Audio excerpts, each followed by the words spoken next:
at MIT, and her latest work, The Patriarchs, How Men Came to Rule, was a finalist for the Orwell Prize for Political Writing. She also has a master's in engineering from the University of Oxford. In conversation with her is Sumona Chakravarty. Sumona heads the museum's program at DAG, where she develops education and public engagement projects through the arts. She is also the founder of Hamdasti, a Kolkata-based arts platform for socially engaged art practices. May I now request Angela and Sumona to please come and take their places on stage, and I now hand over to you, Sumona. Can you hear us now? Is this better? Yeah, okay, so we have to hold it up, I guess, closer to our mouths. Right. Welcome to Calcutta. It's been really a delight to go through your book, The Patriarchs. We were discussing the patriarchs, how men came to rule the world. Came to rule, not the world. We were just discussing how you managed to pack in so many complex ideas into these few pages, but also, been able to create a narrative that is quite complex in its own way. But when I read this title, I thought, this is going to give me an answer that I've been looking for. In your book, we encounter different kinds of people who look to the past for a kind of matriarchal society or a gender equal society. I happen to be one of them, because you're always looking for this perfect utopia where things existed in a way where everybody was treated fairly, men did not rule the world, and we meet such characters in your book as well. But I was also surprised to find another set of characters who were looking at the past in a way and finding these examples of matriarchal societies to say that, okay, this is something we have to move away from towards another idea of progress. So can you tell us why we end up looking at the past in these different ways? Well, first of all, I just want to say what a pleasure it is to be here. It's been 6 years since I was last in India, and it's such an honor and wonderful to be here and to be following Shabana Azmi. And if you want to go and get a selfie, I completely understand. You should go ahead and do that, because I would as well if I had the opportunity.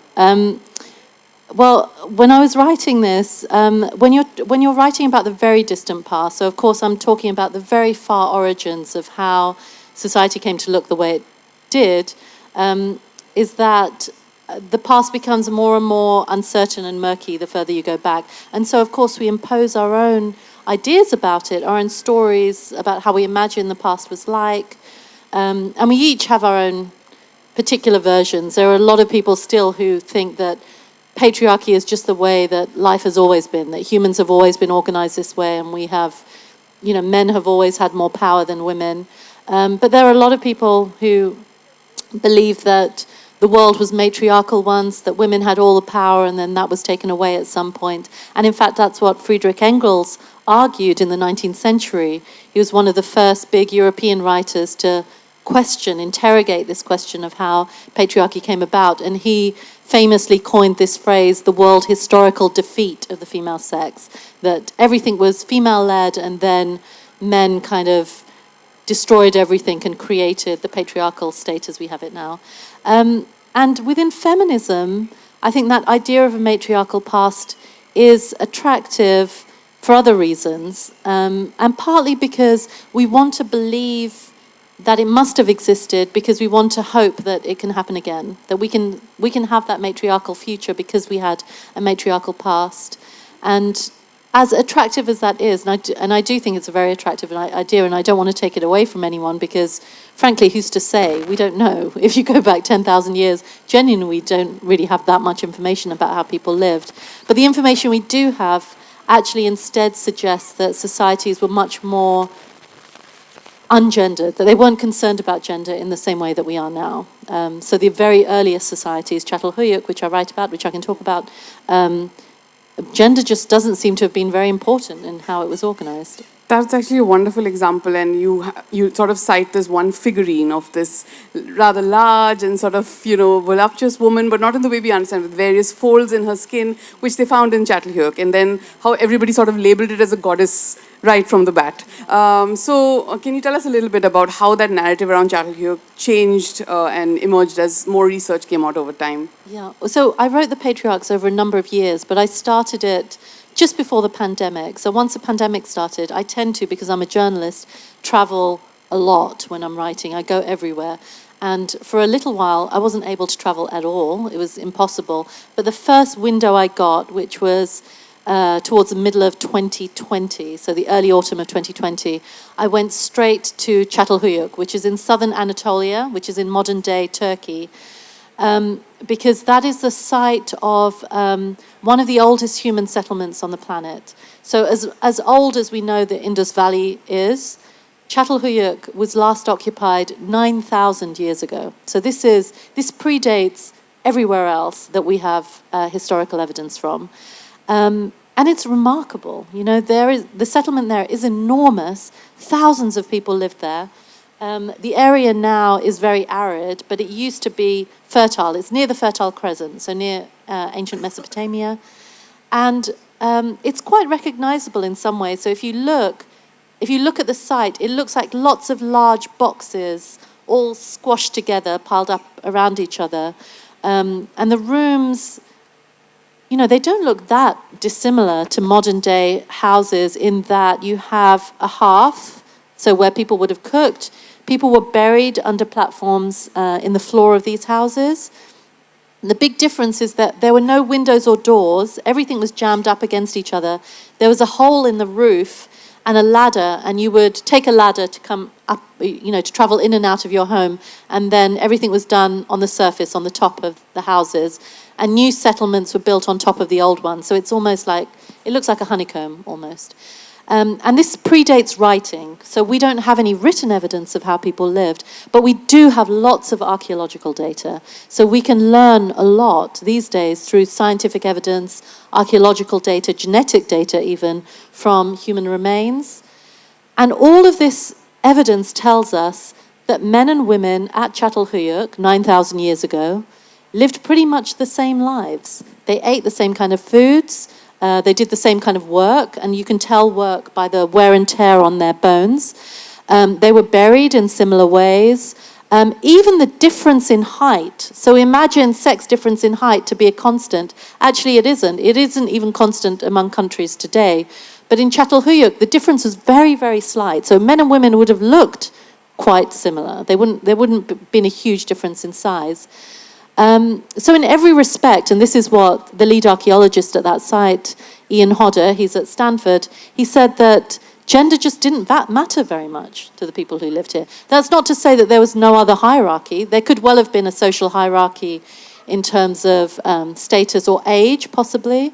And certainly the seated woman of Çatalhöyük, which is the most famous figurine that we have from that site, and she is rendered, you can buy copies of the seated woman of Çatalhöyük all over the place. There's lots of them in that region of Turkey. But what it essentially depicts is an older woman, what looks to be an older woman, sitting, her back completely straight, her arms outstretched, these huge rolls of fat kind of spilling out around her, glorious. She looks glorious, and underneath her resting hands are what look to be two leopards, one on each side, staring straight ahead. So when she was discovered in the 1960s, immediately archaeologists said, she is a great goddess. This is a sign of our matriarchal prehistory, that here is that mythical figure that we've been thinking about all these years. Nowadays, archaeologists think that perhaps she was a real person, because she looks very naturalistic.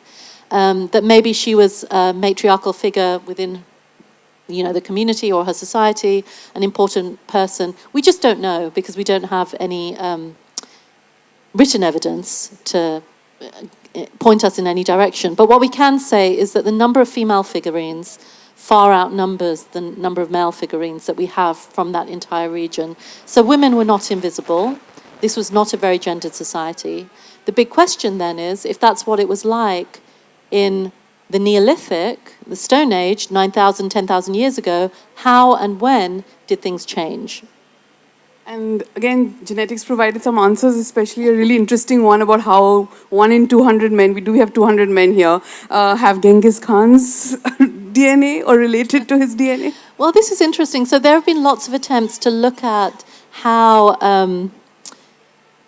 modern day patterns of power might have come about. And one of the pieces of investigation that have been done is to look at genetic data. We have this wonderful source of ancient DNA now that in recent years, scientists have been able to extract DNA from very ancient sources, even Neanderthals, so extinct humans, and analyze that DNA, which is not an easy thing. It's an incredibly difficult thing to do. And they can compare that to other people living in that area at that time, but also people living later, including living people today.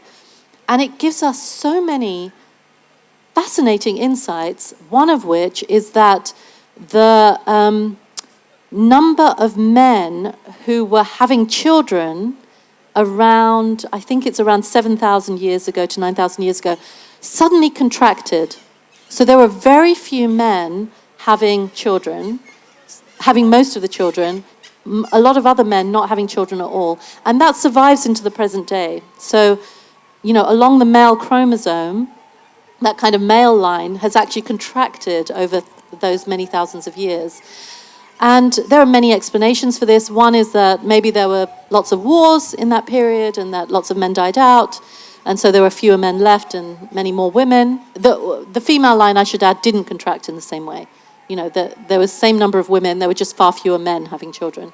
One explanation is that there was a change in social status. So a smaller number of men had, for example, many more wives or many more partners than most other men. And we have evidence in history of who some of those men later on could have been. So one is, for example, Genghis Khan. We don't have Genghis Khan's DNA, but we do know that there was a person who lived around the same time as him who is the ancestor of 1 in 200 men, or of all 1 in 200 men living today. So there's a very good possibility that someone here on these lawns today is a descendant of Genghis Khan. And that wasn't because he was having all the children. It was partly because he, we know, had many wives and many, many concubines, but so did his sons, so did their sons, and so on over time, that there was this kind of social knock-on effect. And we see that today as well. We can see that there are social differences in who has the most children. I mean, Elon Musk would be one example today. He's got very many kids. I don't know if that's a very good example, but there you go. That's what we have. But it just goes to show that social patterns can kind of give you some stories that you could tell through, the story of patriarchy through the science. Absolutely. And you've sort of also then talked about some of the ancient kingdoms or empires that we're familiar with. Ancient Greece, ancient Egypt, our own Vedic civilization. It was, and sort of outlined some of the kind of ways in which society may have been arranged at different periods in that time. So when it comes to, you contrast ancient Greece, for example, with ancient Egypt. Could you shed some light on some of those contrasts as well? Well, again, so in the West, of course, people are obsessed with ancient Rome and ancient Greece. In fact, when I was at school and I grew up in London, I had to learn Latin at school. We were expected to learn Latin, even though it's a dead language. And the reason is that so much of what we think of as Western civilization we imagine to have drawn from ancient Greece and Rome. And in fact, that is very, very true. The philosophy, everything, the medicine, art, so much we draw from that period of time. What's strange, though, is what we imagine that time to have been like. That we look up to ancient Greece, we look up to ancient Rome because we think of them as kind of the pinnacles of Western civilization. Ancient Athens was an incredibly strange place. It was a very weird place, even by the standards of its own time. It was weird in the way it had very strict social hierarchies. It was heavily gendered, so women, upper class women at least, were expected, the social ideal for them was to stay indoors, to not be seen. Only men were supposed to have a public life. ancient Greece, of course, is a birthplace of democracy, but that was a democracy that denied women the vote originally. Why do we look up to this period of time? And I think part of the reason is that, one, is that geographical coincidence, that it's difficult for people to look to ancient India or ancient Egypt if they are in the West, because they feel that that is so far removed and they feel that doesn't belong to them in the same way. So there is that kind of fear there about having a sense that any other place in the world could have had a superior civilization. But also there is this sense that if we are going to recreate a patriarchal society, then we should borrow from another patriarchal society. So they borrowed, the prejudices of ancient Greece in the same way that they borrowed everything else. 2,000 years later, which is the strangest thing of all, that there's no break there. And that I find absolutely bizarre, that we would look up to places and borrow selectively the things that we want, when we could have quite easily borrowed from ancient Egypt, which at the same time as ancient Athens was a place where women had a great deal of power and control. There were women pharaohs. Women were working in all the different professions. There were women doctors, very famous, women working in every single sphere of life, completely visible. But of course, we take what we want from history. We choose what suits us in the present. We don't necessarily take history as it is. Yeah, and that really struck me when trying to learn more about ancient Egypt, that, we've learned so much about Tutankhamun, and we all know his name, but he reigned for a very short period of time and was a boy king. But then Hatshepsut was this amazing woman pharaoh and, built so many wonderful monuments, and some of the things Egypt is iconic for, we don't really study about her.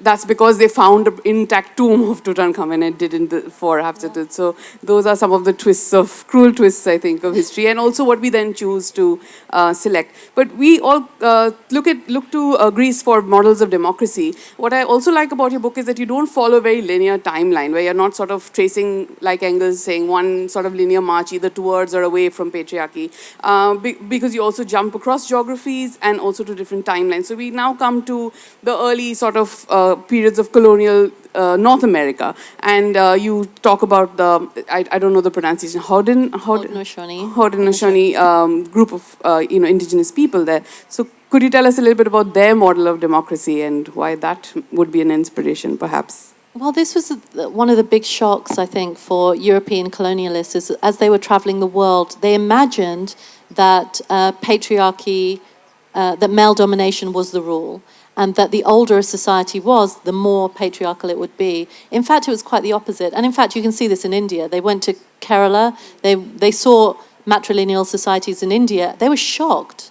You can read in the legal cases in the 19th century how hard those British judges in Kerala tried to remove matrilineal from Kerala's culture and heritage. Successfully, the Kerala legislature made matrilineal families, matrilineal marriage illegal in the 1970s. And the same happened in North America, that European settlers encountered indigenous societies in which women had a huge amount of power. This is in the middle of the 19th century, in which they were in charge of agriculture, in which there was no sense that power was something that was only held by men. Clan mothers were the highest authorities within communities. They had the power to appoint chiefs and also to depose them if they weren't happy with them. There was no sense that women were somehow inferior, which was the European way of thinking at that time. And this was a big shock. And they thought it was, the way they framed that was to then rationalize it by saying that patriarchy is civilized and matrilineal or matriarchy is uncivilized. So these people are only matriarchal because they're uncivilized, that they belong to the past. And in fact, this also plugged into Engels' work, that, again, this echo of this idea that we are matriarchal in the past, not now, that civilization happened and then we became male-dominated. And this is how the Europeans justified that to themselves. And so you see this kind of just the same as happened in Kerala, you see happen in North America, that children are taken away from their families and taught that girls, you no longer work in agriculture, you have to be housewives. Boys, you are going to be taught agriculture now. Women, you have to now name your children after the father, not after your mother, which is as they would have done. And there was a lot of tension among the men and the women in Haudenosaunee society. And you can see it, these Native American societies trying to push back all the time. And they're shocked at how badly women are treated by these European settlers. But, over time there was this encroachment. And essentially what I argue in the book is that this is often how these things work. That here we have a social system that is incredibly skewed, but gives so much advantage to the men in society that they export it to the rest of the world. And they keep doing that. And that's why it feels so universal now. It's not because it originated, in prehistory. It's because it was exported over thousands of years, much, much later. And just like in your book, you don't follow this kind of linear sort of chronological narrative, and you're going from different geographies. You also sort of don't let us sitting here in the global south or in the eastern part of the world wash our hands off patriarchy, because you're speaking about the Rig Veda also, and how essentially, women had, again, a very sort of demarcated space in society at that point of time. We were just talking, there's a big argument over this about how patriarchal was Hinduism to begin with. And there's no doubt, I mean, for example, people often point to the presence of very powerful goddesses. And I open the book with Kali. Here is a goddess who defies gendered expectations in some ways, or traditional gendered expectations in some ways. But then you also have a very strong sun preference in the Rig Veda. So there are contradictions there, yeah, for sure.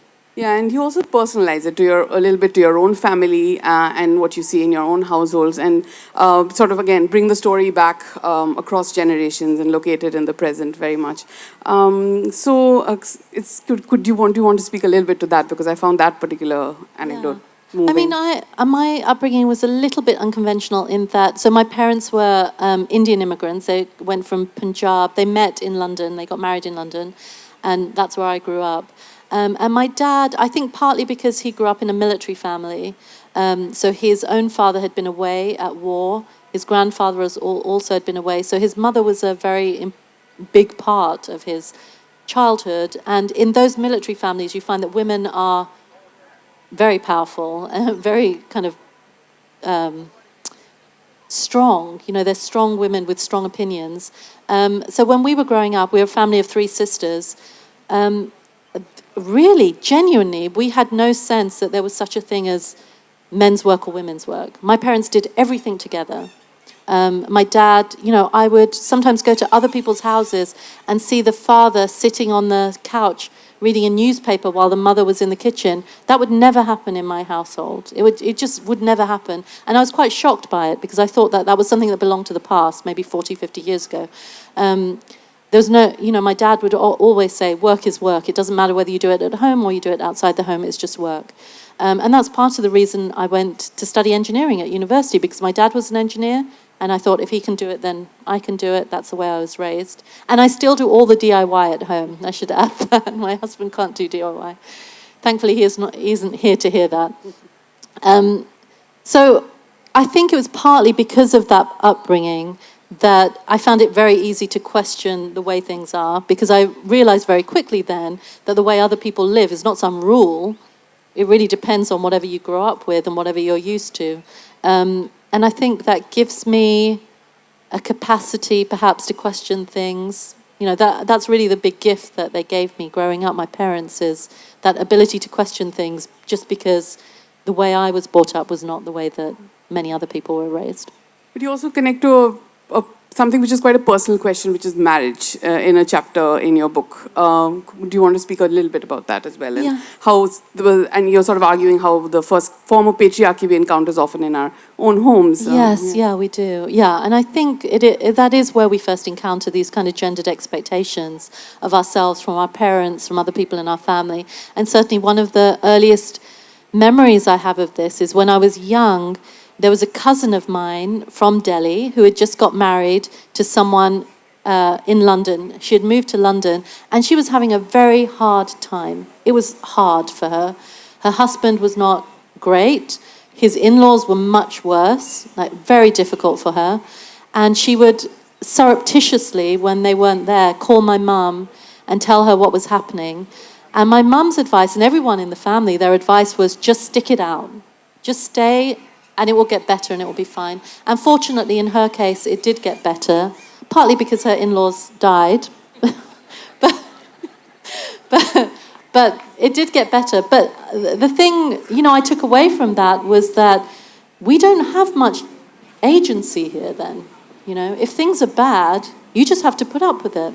And I think that's part of the way that women lose their power within families, is that they don't have the support of the people around them. And again, this is a key theme of the book, that power does not lie in biology. It doesn't lie in physical strength. If it did, then the people running the world would be wrestlers. And of course, you only have to look at Joe Biden and Donald Trump to know that I could probably beat either of them in a fight, I think. They're not the strongest men in the world. It's the people who can build the most powerful networks. The more people you have to support you, the more power you have. That is how male power has emerged. That's also how female power works. And we take that power away from women when we don't give them any support, when we don't give them any choices. And I think, that's part of the frustration I feel, is that so often we place the blame of gendered power at the feet of men, when I think, of course, we're all part of this problem. We're all involved in this. Yeah. Sorry, I sort of couldn't quite move by what you were saying. But yeah, I was thinking about the fact, again, quite a personal question, but it sort of brings my own sort of background into it a little bit. But there's also a question in your book about population. So while, marriage is often a form of alienation, where you're removing people from community and putting them into another community where they don't have the same form of support, it's also in our heteronormative, monogamous oriented society linked to population. And we were discussing this because that's been part of the news a lot lately, about how, we are at a stage where we are not at the replacement rate of population, or that fertility is falling. I mean, when I was growing up, population was the problem, and we were being told that stop making babies. But as a person who's also decided not to have children myself, I read that and I think, okay, I mean, what's going on here now? And in a way, with, also world powers turning towards a more authoritarian, patriarchal, conservative direction, I wonder whether it's all a part of a propaganda. But population has really been this discussion, in these critical moments of change where patriarchy has found a greater place in society. So are we at this juncture where population is going to be used? I think it already is. And it's always, in fact, I think the key to patriarchy lies in understanding population pressure. And my experience is very similar to yours, in that in my parents' generation, they each had, 5 or 6 siblings each. They each had maybe 2 or 3 children each. So I have loads of cousins, more cousins than I can count. My son, I only have one kid, he has one cousin. That's how bizarre that huge. It's a crunch. It's a birthing crunch that has happened just within one generation. It's quite remarkable, and it's happened all over the world. So in certain areas like Korea, Taiwan, birth rates are already falling below replacement levels, to the point where the governments are genuinely panicked about it. But let me just go back one step. So like I said before, if we go back 9,000 to 10,000 years, we know that societies weren't particularly gendered. Things changed at some point. The big inflection point that we see comes many thousands of years later with the emergence of the earliest states. So you see in areas like ancient Mesopotamia, these very early states, 5,000 to 7,000 years ago, as they're emerging. Now just imagine what it takes to create a state from scratch. What is your big concern if you are a member of the elites and you're creating a state from scratch? Your number one concern is population. How do I get people to live in my state, produce a surplus for me at the top of the state, and defend my state if I need it defended? And of course, then that question comes down to, do I have enough people? And the basic unit of population is the family. So pressure, you can see it in the record, in the historical record in ancient Mesopotamia, that gradually women become more and more sidelined. So at the beginning, they are doing everything. You have women kings, Assyrian women kings, women doing everything, involved in trade, absolutely, right across the board. And then over many thousands of years, they disappear from the historical record. They become more domesticated because pressure is falling on young women to have as many children as possible in order to keep population up, so more than they would otherwise. And pressure is falling on young men, if they're not having those children, obviously, to defend the state. So you can see where our twin ideas about gender come from. Number one, that a woman is a mother, and number two, that a man is a fighter. And that is the root of all of this. You know, that is where we land at today, this idea that every human being has two ways in which they serve humanity, either as a mother or as a defender of society. And you can see that play out so vividly in modern day politics. Russia, for instance, I wrote a piece for the Financial Times about this a couple of years ago. Russia, because of the Ukraine war, has suffered a huge loss of life among young men. And so they put out an advertising campaign to get people to enlist because young men are trying to flee the country because they don't want to be involved in the war. And the slogan for that campaign was, "Be a man." So essentially, when you fight, that is how you live up to your gendered role in society, that by fighting, you are being a man. And just before that, the Russian government had announced an honor for women who have more than 10 children. So this is a state honor, a medal that you get if you have more than 10 children in Russia, called the Mother Heroine Medal. So again, it is saying to women, you are fulfilling your obligations to the state, your duty to the state, when you have lots and lots of children. So even in the present, these kind of population ideas, these ideas that your purpose as an individual is not to yourself, it's not to your family, it's to the state, and you fulfill those obligations by meeting these gendered expectations, I think definitely lives on today. And as women choose to have fewer children, which they are doing, which we all are doing, that pressure, we're going to feel that pressure in the way that governments behave and talk about us. Thanks for that. And if we do, I mean, and then I guess another recent news that sort of caught my attention links to the book is Donald Trump's pronouncement yesterday that there will only be two genders now going forward. Two sexes going forward, or he said two sexes going forward, and that, that's how the US government will operate in terms of forms and IDs, and I don't know how far he'll take it, but in the societies, some of the societies that you have featured, like sort of mentioned or explored in your book, were they also more gender neutral, gender equal, egalitarian in general when we're speaking about matrilineal or matrilocal or matriarchal societies? I mean, clearly, the societies in the past that mattered, in which gender mattered less, of course, they weren't organised along these principles. What we have to ask ourselves in the present is, why does the state care about sex and gender? And the only reason is, for the explanation I've already given, is that it cares, number one, for population reasons. So it's no accident that Donald Trump is also the guy who brought in, ultimately through the Supreme Court, these anti-abortion laws in the US, which have made it far more difficult for women to have access to abortion. Because again, that is linked to population. We are forcing you now to have children that you might not otherwise want to have. The idea is that if the state pronounces on sex and gender, it isn't just saying you are male and female. It is saying you are male and female, and this is what it means to be male and female. That when you're a woman, you're expected to do this. When you're a man, you're expected to do this. That is what it means. Otherwise, it wouldn't care.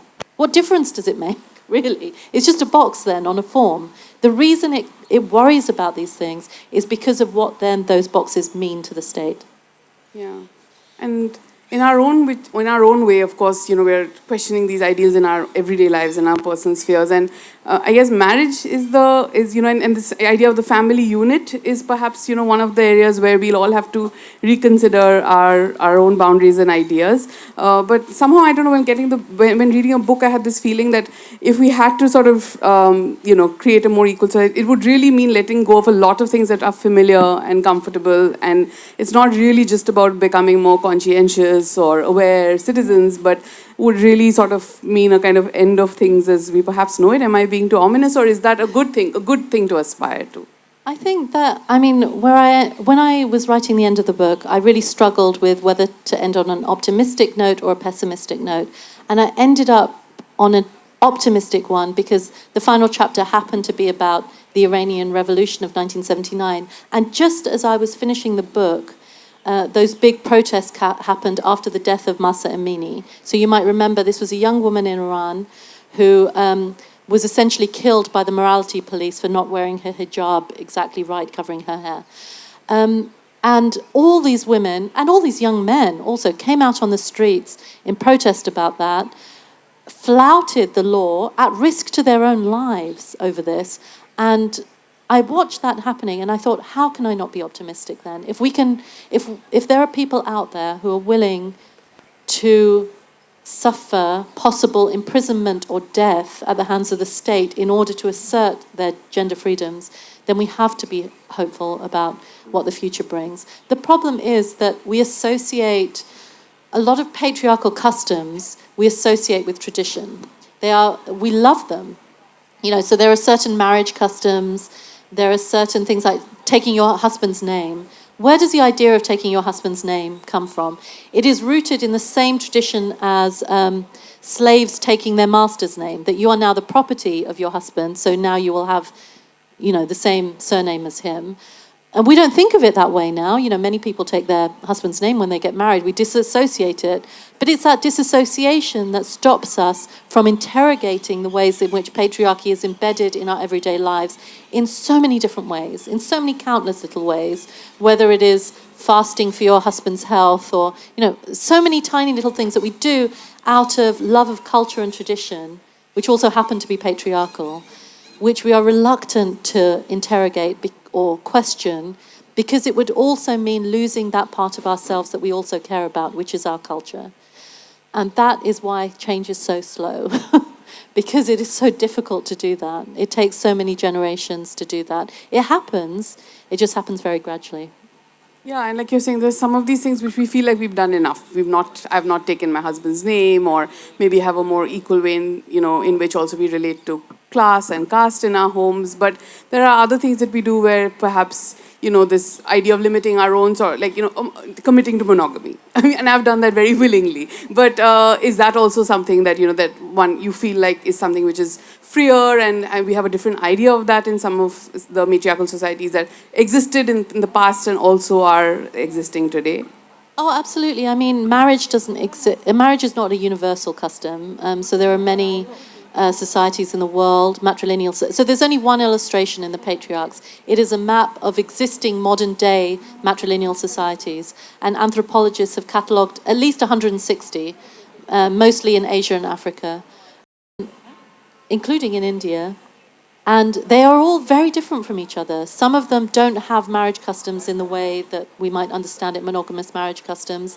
Among the Mosuo in northwestern China, they have what is known as walking marriage. So a girl, when she comes of age, is given a chamber in her mother's house. Everyone lives in their mother's house, including the sons. So a man may not necessarily be raising his own children. He will probably have more of a role in raising his sister's children than his own children, because he will also be living in his mother's house. And girls, when they come of age, are given a chamber in their mother's house, and they can invite a man in, and he leaves the next day. And that's as far as marriage goes. So, anthropologists or outsiders have called it walking marriage, because it's a kind of fluid kind of tradition, but really it's not really marriage at all. It depends on how you define marriage, I guess. But the point is, these are things that we have created. We have constructed them. That's not to say that we don't feel a need to be monogamous. I think many people do. I mean, I am also married. I feel this monogamous tie to my husband. But it's not for everyone. And in as much as it's not for everyone, then we have every right to question that social norm. And also, would we behave differently if it wasn't the social norm? Would we choose something else? Possibly we would, but we're not given that choice. Yeah, absolutely.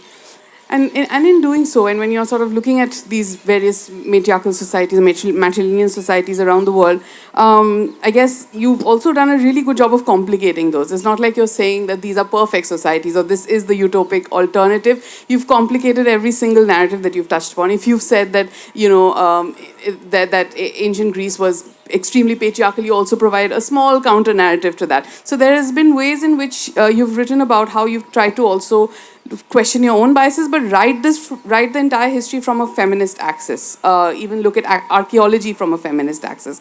What does that mean to you, and how did that sort of lend to the structure and format of this book in a way? Well, it was fascinating to me. So I interviewed a lot of archaeologists when I was writing this, obviously, because I'm looking at very, very ancient history. And there was a wonderful American archaeologist I met, Ruth Tringham, who worked at Çatalhöyük. And she was saying that, and she was part of the movement towards feminist archaeology. And she was saying what feminist archaeologists do is try to look at history through the eyes of the individual.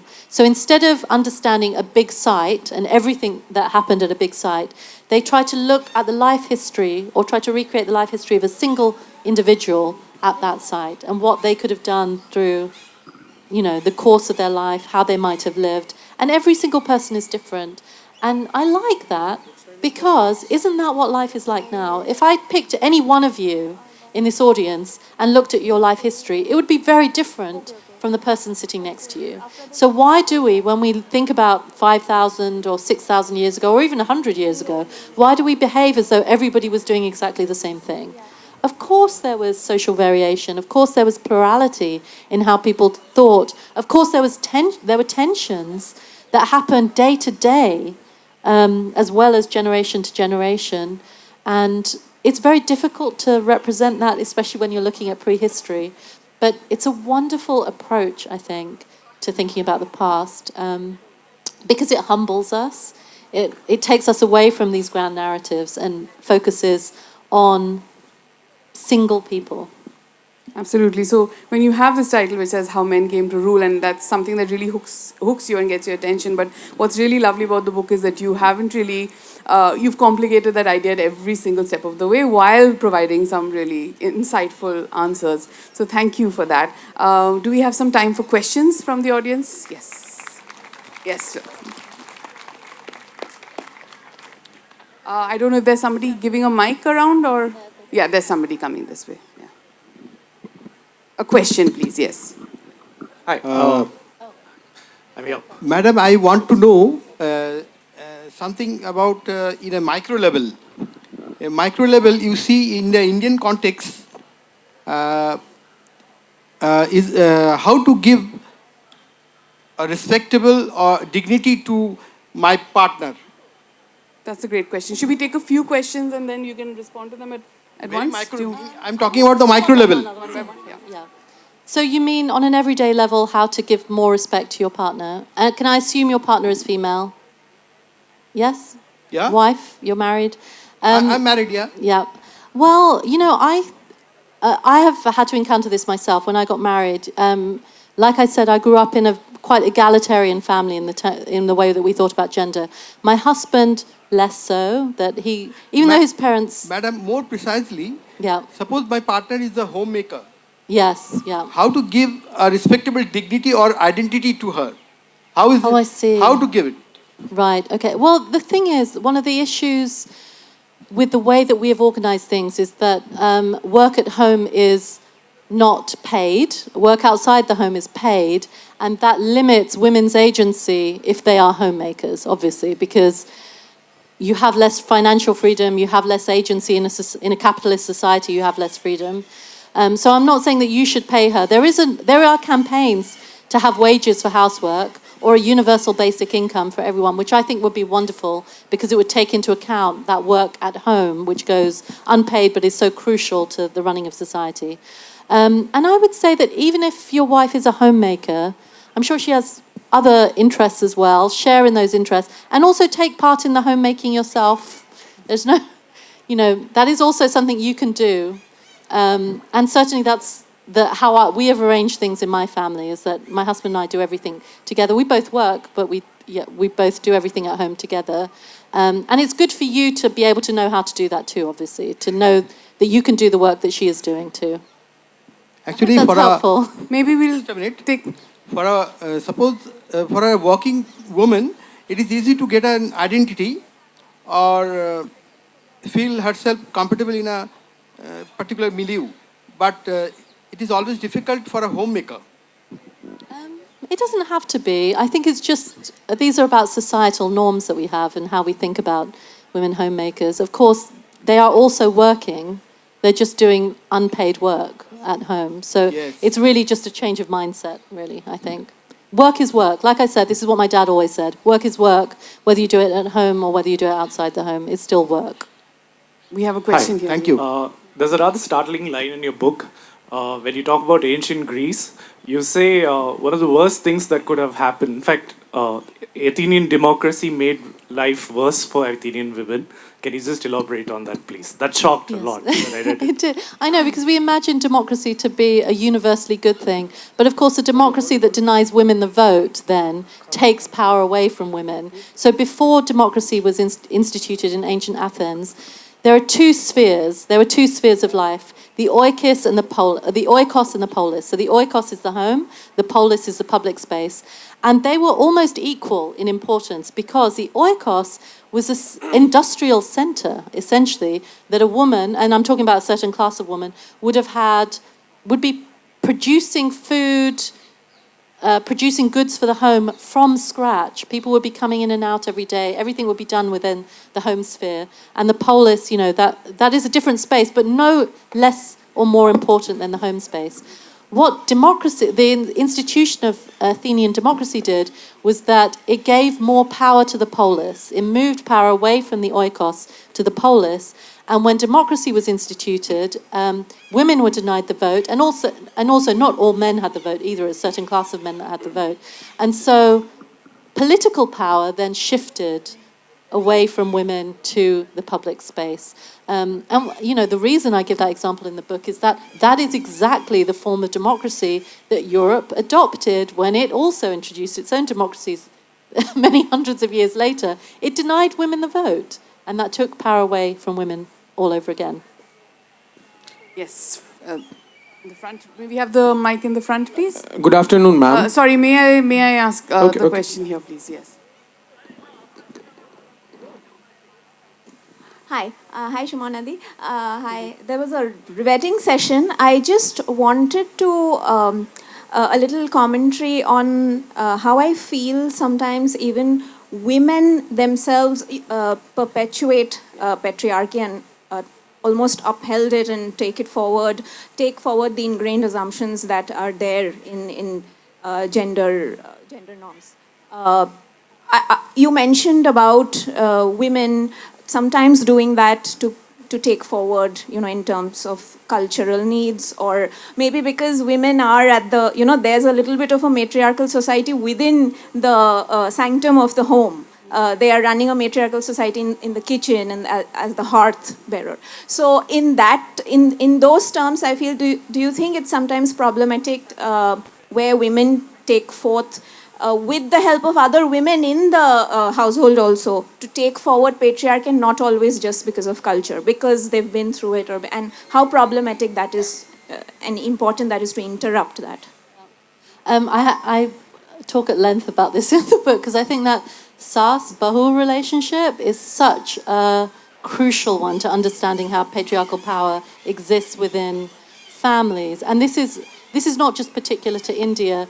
Even when I'm speaking in other countries in the world, immediately they recognize it. I was in Mexico in September, and immediately when I started talking about mothers-in-law, women sat up and said, yes, that's exactly right. This patriarchal bargain is how the sociologist Denise Candiotti put it, is that a young woman comes into a household, and she is a stranger. If she is coming into her husband's family, she is essentially a stranger in that household. She has no power. The mother-in-law, it's in her interest then, because this is the girl that she has power over, to maintain that power. And so you get a cycle created, that the young woman is expected to have sons so that she can one day be a mother-in-law, and then she can exercise that same power over that girl. This is what Denise Candiotti described as a patriarchal bargain, is that we do it because one day then we will be that person who has that control over the relationship. The Moroccan sociologist Fatima Mernissi described how much this skewed relationships between children and their mothers, especially between sons and their mothers. She said that in traditional Moroccan society at her time, so this was in the 1970s, a son was the only person a mother was allowed to love at all. Or, no, sorry, the other way around. A mother was the only woman a son was allowed to love at all, because if he showed too much affection to his wife, it would be threatening to the mother. And so it's in her interest for him to marry, so I'm getting all my pronouns mixed up right now, for him to marry someone who she approved of and who would be deferent to her. So she would even call her mistress, that you are my mistress, you're in charge of me. And again, as you say, this is the insidious way in which these patriarchal relationships then get perpetuated over generations, is because we gain some kind of benefit from it. It's a delayed benefit, but we get that kind of benefit from it. And again, this is part of the reason that these things don't change, is because as long as that is happening, then it becomes very, very difficult to break the system. Thank you all. I think I got word from the organizers that we are about to wrap up the session. Thank you so much, Angela. It's been wonderful reading the book. I hope you all do too. Thank you for being here. Enjoy the rest of your visit as well. Have a good evening. Thank you so much. That's been wonderful. Thank you.